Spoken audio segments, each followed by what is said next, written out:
When you think of firefighters, who do you picture? Burly white male, perhaps? Hot, sexy Mr. November on the firefighters' calendar? Well, considering that 95% of all urban firefighters in Australia are white men, it's not surprising. And whilst I have the utmost respect for all the men in our fire service, this image that we have in our heads, it needs to change. You see, a homogenous workforce and this outdated calendar stereotype are no longer relevant in the modern fire service, and they actually limit our capabilities. Today, I want to tell you why your fire and rescue service needs to have a mix of firefighters because of the range of activities that we're required to do to keep you safe. Historically, firefighters only went to fires. That was it. The work was hot, heavy, and dangerous. Like this ferocious fire here at the Goldsboro Mort wool store, formerly just across the road from where we sit today. In 1935, it burned for days and threatened to take all of Sydney with it. The job's changed a lot since then. Buildings have fire protection systems, we know more about preventing fires, and we do more medical and rescue work than ever before. So what do we really do? Of course, we still put fires out, but we do so much more. For example, at a recent car accident I attended in Bathurst, I had to crawl through the side window of a crushed and overturned car to help rescue a severely injured man.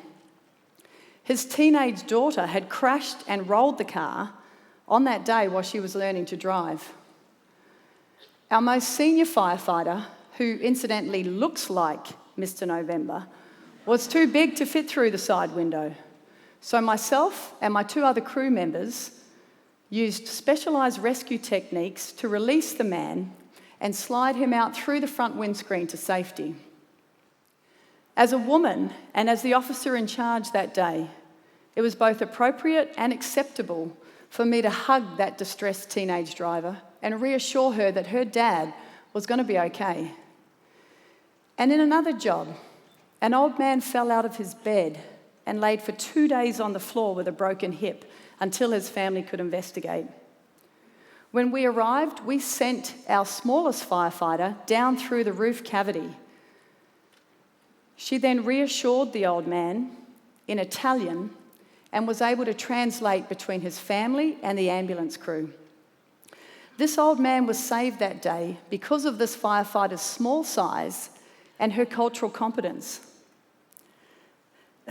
And in a bizarre job just recently, a junior firefighter had to hold and stabilise a man's inflamed penis while another firefighter used pressurised cutting tools with absolute surgical precision to remove multiple stainless steel rings.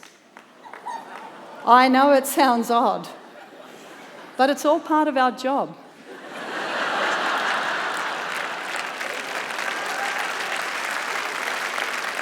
In actual fact, responding to fires and other emergencies such as this accounts for only 7% of the work we do. The other 93% is spent saving lives in prevention, preparedness, and working alongside other emergency services. In order to be effective in all of these situations, we must work in teams. Our fire trucks are like giant red toolboxes where we select the right combination of tools, skills, knowledge, and experience to solve problems. But just how versatile can our teams be when less than 5% of our firefighters are women and less than 2% are from ethnically diverse backgrounds? And it would appear that the whole world has the same problem. A couple of years ago, I had the absolute privilege to travel all around the world on a Winston Churchill Fellowship to research what best practice in the fire service looked like. I travelled to Japan, India, England, and North America, visiting all their fire and rescue services. I discovered that recruitment strategies such as quotas and girls' fire camps were making significant difference, and that best practice focused on preventing emergencies and building community resilience. In Australia, fire and emergency services are recognising the need to remain relevant in our rapidly changing world.